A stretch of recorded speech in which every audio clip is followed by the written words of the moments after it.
پاکستان کے اندر اگر آپ دیکھتے ہیں غربت کو، تو غربت جو انکم وائز آپ دیکھتے ہیں تو غربت ہسٹوریکلی اس کا ٹرینڈ جو ہے کم ہوتا رہا ہے، اور انکم پاورٹی کے حساب سے میجر کرتے ہیں تو ابھی آپ کے پاس 32% کے قریب جو ہے لوگ پور ہے کہتے ہیں پاکستان میں. لیکن اس میں ایک پرابلم ہے.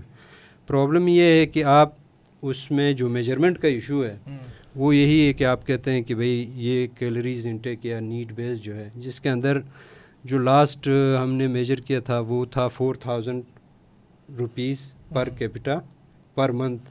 اگر کسی کا انکم ہے اس سے اوپر اگر ہے تو وہ نان پور ہے، اس سے نیچے ہے تو وہ پور ہے. لیکن اگر آپ دیکھیں ایک خاندان کے ایک فرد کی انکم اگر 10 بندوں کا خاندان ہے تو 40,000 ہے. تو اب اگر اس میں آپ دیکھتے ہیں تو آج کل جو انفلیشن ہے اس کے حساب سے وہ کوئی معیار بنتا نہیں ہے. اس لیے 50% تو میرے خیال میں 40% انفلیشن ہے آج کل. انفلیشن ہے اور ابھی کم ہو گیا ہے تھوڑا، ابھی شکر ہے 20s میں ہے.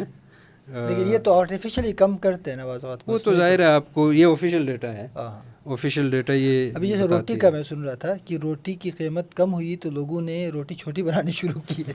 چھوٹی ابھی لاسٹ ویک ہی میں نے دیکھا کہ میں ادھر مارکیٹ گیا تو تندور بنتا ہے. ٹھیک ہے. تو پوچھا کیا ہوگا، انہوں نے کہا کہ نہیں ہڑتال ہے. کیوں ہے؟ انہوں نے کہا کہ جو روٹی کا پرائس 30 روپے تھا اس کو گورنمنٹ نے زبردستی 20 روپے کیا ہے. تو دوسرے دن میں گیا تو انہوں نے کہا کہ نہیں وہ مسئلہ حل ہو گیا، تو روٹی 20 روپے میں تھا. 2 دن کے بعد پتہ چلا نہیں وہ دوبارہ 30 ہو گیا.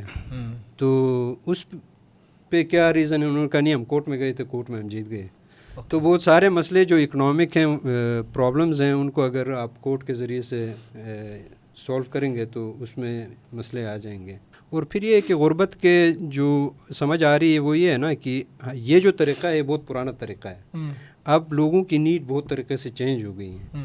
جس کی جو غربت ڈیفائن ہم کر رہے تھے آج سے 40 سال 50 سال پہلے، اب بہت ساری ایسی چیزیں ہو گئیں وہ آپ کے پاس نہ ہوں تو آپ غریب ہیں. اس وقت میں ہو سکتا ہے وہ نہ ہو. جیسے اگر آپ کے پاس موبائل فون نہیں ہے، آپ کا ایکسیس بہت ساری چیزوں سے نکل جاتا ہے. آپ بینکنگ نہیں کر سکتے ہیں، آپ کسی کے ساتھ مارکیٹ کی بہت ساری چیزیں لنکڈ ہیں. اس کا تصور بھی تبدیل ہوتا ہے. لیکن یہ جو بنیادی مسئلہ ہے نا کہ جو ٹیکنیکلٹیز ہیں یا جو ٹیکنیکی زبان ہم استعمال کرتے ہیں غربت کے حوالے سے، وہ بعض اوقات کنفیوزنگ بھی ہوتا ہے.